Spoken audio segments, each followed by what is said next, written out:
The Divine Mercy image was first painted by Eugene Kazimierowski at the direction of Saint Maria Faustina Kowalska.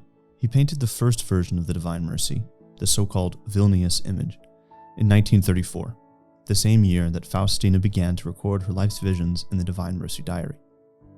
Jesus told Faustina to paint an image, quote, according to the pattern you see, with the signature, Jesus, I trust in you, unquote.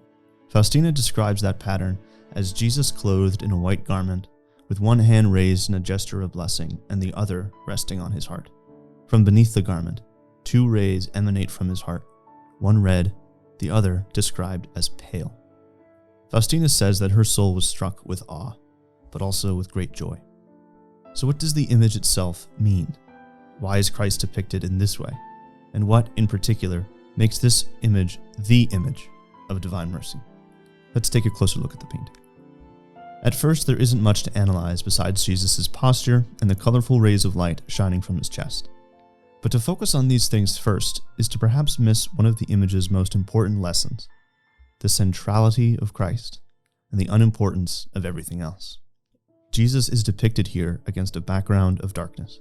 He doesn't stand in a church or in one of the scenes of his earthly ministry. He is visually depicted according to a spiritual truth, that he is the lone light in the world of darkness. There's no heavenly light radiating from another source, casting shadows upon the scene. There is no sun, nor is there even a scene for it to illuminate. There is only Christ. He is the light. He is the illumination, and the only thing worth seeing. The framing matters too. This image might be considered a portrait, since it depicts a single figure.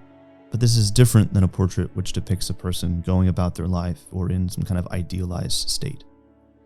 Rather, Jesus demanded that this image be painted so that he is facing the viewer, eye to eye, face to face. He is not in profile. He is not interacting with anyone else. He is not facing even slightly away from the viewer. He is square on, dead center. Since there is nothing else around Jesus, and since he faces the viewer so directly, the scene is actually incomplete without the viewer. It is meant to be an invitation. It is meant to be a dialogue between Jesus and you. This painting is quite undoubtedly meant to be Jesus looking directly at you.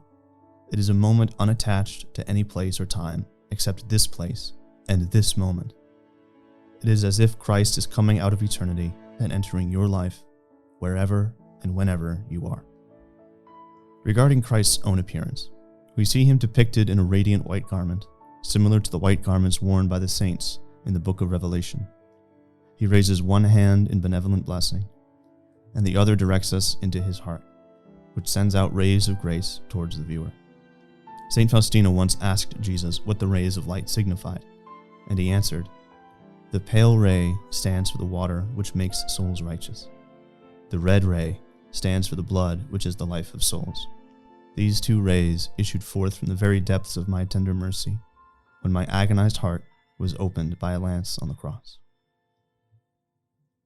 Thus, both rays find their source and meaning in the cross, echoing the prayer of the Divine Mercy Chaplet, "O blood and water which gush forth from the heart of Jesus as a font of mercy for us, I trust in you."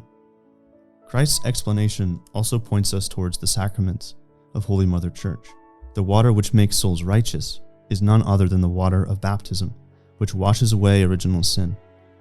As it washed over the soldier who pierced Christ's side on the cross, so too does baptism wash over us and make us whole before the judgment of God.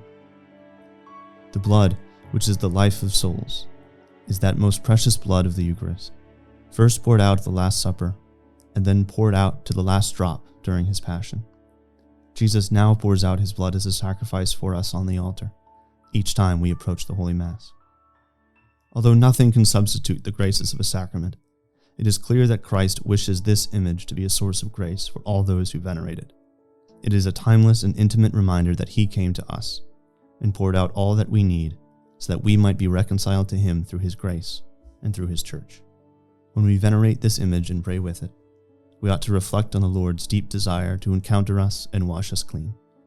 He extends his mercy to each of us, wherever we are. Let us respond, "Jesus, I trust in you."